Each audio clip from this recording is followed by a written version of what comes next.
ओम शांति। आज 23 दिसंबर 2024 के साकार बाप दादा के मधुर महावाक्य। बाबा ने कहा, मीठे बच्चे, तुम बाप के पास आते हो रिफ्रेश होने। बाप के मिलने से भक्ति मार्ग की सब थकान दूर हो जाती है। प्रश्न, तुम बच्चों को बाबा किस विधि से रिफ्रेश करते हैं? उत्तर, बाबा ज्ञान सुना सुनाकर तुम्हें रिफ्रेश कर देते हैं। दूसरी पॉइंट, याद से भी तुम बच्चे रिफ्रेश हो जाते हो। वास्तव में सतयुग है सच्ची विश्रामपुरी। वहाँ कोई अप्राप्त वस्तु नहीं जिसको प्राप्त करने के लिए परिश्रम करना पड़े। तीसरी पॉइंट, शिव बाबा की गोद में आते ही तुम बच्चों को विश्राम मिल जाता है, सारी थकान दूर हो जाती है। ओम शांति। बाप बैठ समझाते हैं, साथ में यह दादा भी समझते हैं, क्योंकि बाप इन दादा द्वारा बैठ समझाते हैं। जैसे तुम समझते हो वैसे यह दादा भी समझते हैं। दादा को भगवान नहीं कहा जाता। यह है भगवान उवाच। बाप क्या समझाते हैं? देही अभिमानी भव, क्योंकि अपने को आत्मा समझने बिगर परम पिता परमात्मा को याद कर न सके। इस समय तो सभी आत्माएं पतित हैं। पतित को ही मनुष्य कहा जाता है, पावन को देवता कहा जाता है। यह बहुत सहज समझने और समझाने की बातें हैं। मनुष्य ही पुकारते हैं, हे पतितों को पावन बनाने वाले आओ। देवी देवताएं ऐसे कभी नहीं कहेंगे। पतित पावन बाप पतितों के बुलावे पर आते हैं। आत्माओं को पावन बनाकर फिर नई पावन दुनिया भी स्थापन करते हैं। आत्मा ही बाप को पुकारती है, शरीर तो नहीं पुकारेगा। पारलौकिक बाप जो सदा पावन है उसे ही सब याद करते हैं। यह है पुरानी दुनिया। बाप नई पावन दुनिया बनाते हैं। कई तो ऐसे भी हैं जो कहते हैं, हमको तो यहाँ ही अपार सुख है, धन माल बहुत है। वह समझते हैं हमारे लिए स्वर्ग यही है। वह तुम्हारी बातें कैसे मानेंगे? कलयुगी दुनिया को स्वर्ग समझना यह भी बेसमझी है। कितनी जर्जरीभूत अवस्था हो गई है, तो भी मनुष्य कहते हैं हम तो स्वर्ग में बैठे हैं। बच्चे नहीं समझाते हैं तो बाप कहेंगे ना, तुम क्या पत्थर बुद्धि हो, दूसरों को नहीं समझा सकते हो। जब खुद पारस बुद्धि बने तब तो दूसरों को भी बनावें। पुरुषार्थ अच्छा करना चाहिए, इसमें लज्जा की बात नहीं, परंतु मनुष्यों की बुद्धि में आधा कल्प की जो उल्टी मतें भरी हुई हैं, वह कोई जल्दी भूलते नहीं हैं। जब तक बाप को यथार्थ रीति नहीं पहचाना है, तब तक वह ताकत आ नहीं सकती। बाप कहते हैं, इन वेदों शास्त्रों आदि से मनुष्य कुछ भी सुधरते नहीं हैं। दिन प्रतिदिन और ही बिगड़ते आए हैं। सतो प्रधान से तमो प्रधान ही बने हैं। यह किसकी भी बुद्धि में नहीं है कि हम ही सतो प्रधान देवी देवता थे। कैसे नीचे गिरे हैं किसको जरा भी पता नहीं है। और फिर 84 जन्म के बदले 84 लाख जन्म कह दिया है, तो फिर पता भी कैसे पड़े। बाप बिगर ज्ञान की रोशनी देने वाला कोई नहीं। सभी एक दो के पिछाड़ी दर दर धक्के खाते रहते हैं। नीचे गिरते गिरते पट पर पड़ गए हैं। सब ताकत खत्म हो गई है। बुद्धि में भी ताकत नहीं जो बाप को यथार्थ जान सके। बाप ही आकर सबकी बुद्धि का ताला खोलते हैं, तो कितने रिफ्रेश होते हैं। बाप के पास बच्चे रिफ्रेश होने आते हैं। घर में विश्राम मिलता है ना। बाप के मिलने से भक्ति मार्ग की सब थकान ही दूर हो जाती है। सतयुग को भी विश्रामपुरी कहा जाता है। वहां तुम्हें कितना विश्राम मिलता है। कोई अप्राप्त वस्तु नहीं जिसके लिए परिश्रम करना पड़े। यहाँ रिफ्रेश बाप भी करते हैं तो यह दादा भी करते हैं। शिव की गोद में आते कितना विश्राम मिलता है। विश्राम माना ही शांत। मनुष्य भी थक कर विश्रामी हो जाते हैं। कोई कहाँ विश्राम के लिए जाते हैं ना, लेकिन उस विश्राम में रिफ्रेशमेंट नहीं। यहाँ तो बाप तुम्हें कितना ज्ञान सुनाकर रिफ्रेश करते हैं। बाप की याद से भी कितने रिफ्रेश होते और तमो प्रधान से सतो प्रधान भी बनते जाते हो। सतो प्रधान बनने के लिए यहाँ बाप के पास आते हो। बाप कहते हैं, मीठे मीठे बच्चों, बाप को याद करो। बाप ने समझाया है कि सारे सृष्टि के चक्र कैसे फिरता है, सर्वात्माओं को विश्राम कैसे और कहाँ मिलता है। तुम बच्चों का फर्ज है सबको बाप का पैगाम देना। बाप कहते हैं, मुझे याद करो तो इस वर्षे के तुम मालिक बन जाएंगे। बाप इस संगम युग पर नई स्वर्ग की दुनिया रचते हैं, जहां तुम जाकर मालिक बनते हो। फिर द्वापर में माया रावण के द्वारा तुम्हें श्राप मिलता है, तो पवित्रता, सुख, शांति, धन आदि सब खत्म हो जाता है। कैसे धीरे धीरे खत्म होता है वह भी बाप ने समझाया है। दुख धाम में कोई विश्राम थोड़ा ही होता है, सुख धाम में विश्राम ही विश्राम है। मनुष्यों को भक्ति कितना थकाती है, जन्म जन्मांतर भक्ति से कितने थक जाते हैं, कैसे एकदम कंगाल बन गए हो, यह सारा राज बाप बैठ समझाते हैं। नए नए आते हैं तो उन्हें कितना समझाना होता है। हर एक बात पर मनुष्य कितना सोचते हैं, समझते हैं कहाँ जादू न हो। अरे तुम ही कहते हो भगवान जादूगर है, तो बाप कहते हैं हाँ मैं बरोबर जादूगर हूँ, परंतु वह जादू नहीं जिससे मनुष्य भेड़ बकरी बन जाएं। यह बुद्धि से समझा जाता है, यह तो जैसे रीढ़ मिसल है। गायन भी तो है सुरमंडल के साज से। इस समय तो जैसे सभी मनुष्य रीढ़ बकरियां हैं, यह बातें सारी यहाँ की हैं।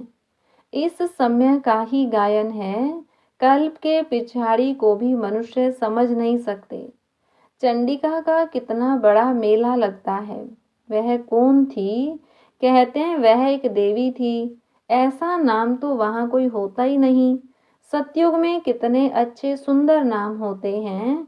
सतयुगी संप्रदाय को श्रेष्ठाचारी कहा जाता है, कलयुगी संप्रदाय को तो कितना छीछी टाइटल देते हैं। अभी के मनुष्यों को श्रेष्ठ नहीं कहेंगे, देवताओं को श्रेष्ठ कहा जाता है। गायन भी है, मनुष्य से देवता किए करत न लागी वाल। मनुष्य से देवता, देवता से मनुष्य कैसे बनते हैं, यह राज बाप ने तुम्हें समझाया है। उनको डिटी वर्ड, इनको ह्यूमन वर्ड कहा जाता है। दिन को सोझरा, रात को अंधियारा कहा जाता है। ज्ञान है सोझरा, भक्ति है अंधियारा। अज्ञान नींद कहा जाता है ना। तुम भी समझते हो कि आगे हम कुछ भी नहीं जानते थे, तो नेति नेति कहते थे, अर्थात हम नहीं जानते। अभी तुम समझते हो, हम भी तो पहले नास्तिक थे। बेहद के बाप कोई नहीं जानते थे, वह है असली अविनाशी बाबा, उसे सर्वात्माओं का बाप कहा जाता है। तुम बच्चे जानते हो अभी हम उस बेहद के बाप के बने हैं। बाप बच्चों को गुप्त ज्ञान देते हैं, यह ज्ञान मनुष्यों के पास कहाँ मिल न सके। आत्मा भी गुप्त है, गुप्त ज्ञान आत्मा धारण करती है। आत्मा ही मुख द्वारा ज्ञान सुनाती है। आत्मा ही गुप्त बाप को गुप्त याद करती है। बाप कहते हैं बच्चों, देह अभिमानी नहीं बनो, देह अभिमान से आत्मा की ताकत खत्म होती है।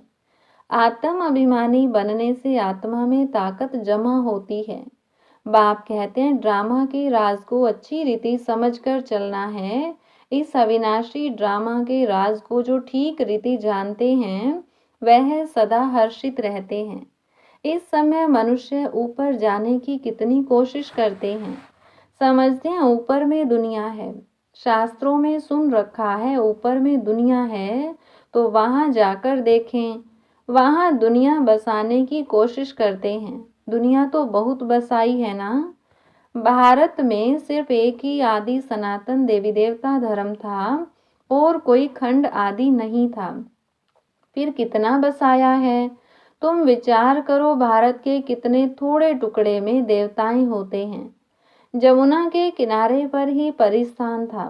जहाँ ये लक्ष्मी नारायण राज्य करते थे। कितनी सुंदर शोभायमान सतो प्रधान दुनिया थी। नेचुरल ब्यूटी थी। आत्मा में ही सारा चमत्कार रहता है। बच्चों को दिखाया था श्री कृष्ण का जन्म कैसे होता है। सारे कमरे में जैसे रोशनी हो जाती है। तो बाप बैठकर बच्चों को समझाते हैं, अभी तुम परिस्थान में जाने के लिए पुरुषार्थ कर रहे हो, बाकी ऐसे नहीं तालाब में डुबकी लगाने से परियां बन जाएंगे।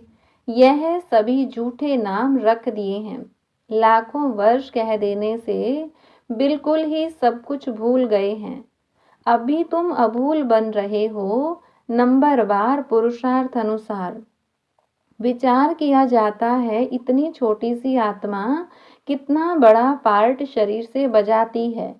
फिर शरीर से आत्मा निकल जाती है तो शरीर का देखो क्या हाल हो जाता है। आत्मा ही पार्ट बजाती है, कितनी बड़ी विचार की बात है। सारी दुनिया के एक्सपर्ट अपनी एक्ट अनुसार ही पार्ट बजाते हैं, कुछ भी फर्क नहीं पड़ सकता। हूबहू सारी एक्ट फिर से रिपीट हो रही है, इसमें संशय कर नहीं सकते।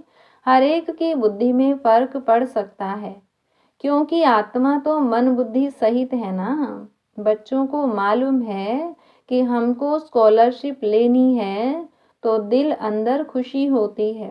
यहाँ भी अंदर आने से ही एम ऑब्जेक्ट सामने देखते हैं तो खुशी तो जरूर होगी। अभी तुम जानते हो हम यह बनने के लिए यहाँ पढ़ते हैं। ऐसा कोई स्कूल नहीं जहाँ दूसरे जन्म की एम ऑब्जेक्ट को देख सके। तुम देखते हो कि हम लक्ष्मी नारायण जैसे बन रहे हैं। अभी हम संगम युग पर हैं, जो भविष्य में इन जैसा लक्ष्मी नारायण बनने की पढ़ाई पढ़ रहे हैं। कितनी गुप्त पढ़ाई है। एम ऑब्जेक्ट को देख कितनी खुशी होनी चाहिए। खुशी का पारावार नहीं, स्कूल व पाठशाला हो तो ऐसी है। कितनी गुप्त परंतु जबरदस्त पाठशाला है। जितनी बड़ी पढ़ाई उतनी ही फैसिलिटीज रहती हैं, परंतु यहाँ तुम पट पर बैठ पढ़ते हो। आत्मा को पढ़ना होता है, फिर चाहे पट पर बैठे चाहे तख्त पर, परंतु खुशी से खगियां मारते रहो कि इस पढ़ाई को पास करने बाद जाकर यह बनेंगे। अभी तुम बच्चों को बाप ने आकर अपना परिचय दिया है कि मैं इनमें कैसे प्रवेश कर तुम्हें पढ़ाता हूँ। बाप देवताओं को तो नहीं पढ़ाएंगे। देवताओं को यह ज्ञान कहाँ। मनुष्य तो मूंझते हैं, क्या देवताओं में ज्ञान नहीं है। देवताएं ही इस ज्ञान से देवता बनते हैं। देवता बनने के बाद फिर ज्ञान की क्या दरकार है। लौकिक पढ़ाई से बैरिस्टर बन गया, कमाई में लग गया, फिर बैरिस्ट्री पढ़ेंगे क्या। अच्छा, मीठे मीठे सिकिलधे बच्चों प्रति माता पिता बाप दादा का याद प्यार और गुड मॉर्निंग। रूहानी बाप की रूहानी बच्चों को नमस्ते। रूहानी बच्चों की रूहानी बाप दादा को नमस्ते। धारणा के लिए मुख्य सार। पहली पॉइंट, अविनाशी ड्रामा के राज को यथार्थ समझ हर्षित रहना है। इस ड्रामा में हर एक एक्टर का पार्ट अपना अपना है जो हूबहू बजा रहे हैं। दूसरी पॉइंट, एम ऑब्जेक्ट को सामने रख खुशी में खगियां मारनी है। बुद्धि में रहे हम इस पढ़ाई से ऐसा लक्ष्मी नारायण बनेंगे। वरदान, याद और सेवा के शक्तिशाली आधार द्वारा तीव्र गति से आगे बढ़ने वाले माया जीत भव। ब्राह्मण जीवन का आधार याद और सेवा है। यह दोनों आधार सदा शक्तिशाली हों तो तीव्र गति से आगे बढ़ते रहेंगे। अगर सेवा बहुत है, याद कमजोर है, व याद बहुत अच्छी है, सेवा कमजोर है, तो भी तीव्र गति नहीं हो सकती। याद और सेवा दोनों में तीव्र गति चाहिए। याद और निस्वार्थ सेवा साथ साथ हों तो मायाजीत बनना सहज है। हर कर्म में कर्म की समाप्ति के पहले सदा विजय दिखाई देगी। स्लोगन: इस संसार को अलौकिक खेल और परिस्थितियों को अलौकिक खिलौने के समान समझकर चलो। अच्छा, ओम शांति।